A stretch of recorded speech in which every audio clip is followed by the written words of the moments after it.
Okay, we've got a Nissan Frontier. We've had a Squeak, and the belt, I'm going to zoom in here in just a minute. The belt has been changed 3 times. This was going to be the 4th. Let's see if we can get this to focus.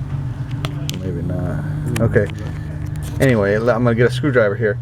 It's hard to see in this video, but this screwdriver is a pointer.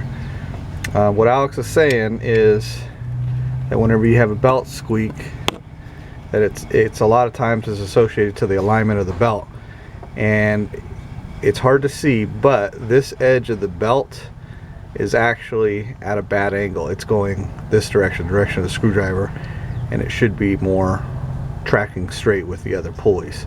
So we're gonna have to move. This is the AC compressor. We're gonna have to change how that's mounted to change the alignment here. And again, I know that's hard to tell, but this, by the naked eye, you can see that the belt is going that direction. And what else were you saying about?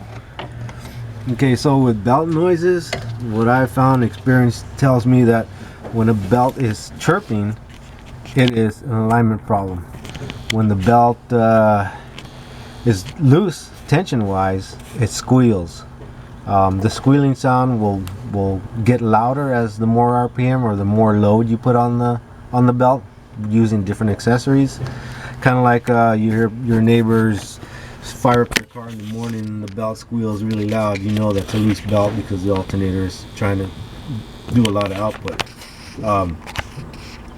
That being said, whenever we get a vehicle in and the belt is tripping, we put some water on it, pour a little bit of water on it. If the belt gets quiet, you know that you don't have a bad pulley. If the noise stays and you put the water on it, it's either a pulley.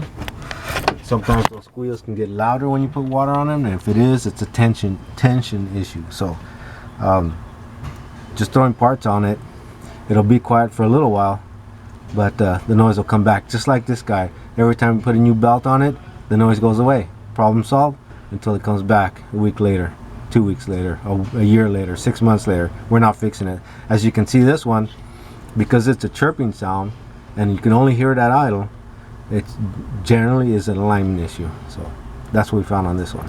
And then on the right end this morning, we also talked about how the Gophers, for instance, have most of their pulleys have, what was it, 6 grooves? Six grooves. But one of them, the AC compressor, because it's an aftermarket add-on kind of thing that Gopher did, it has 5 grooves. So it has a 5-groove belt on it. So there's 1 groove visible on the water pump pulley and the crankshaft pulley. You got to make sure you get it in the right pulley. So when you put those on, put the belt as close to the engine as you can, because that's how the AC compressor is aligned. It's aligned with the groove closest to the engine. Okay.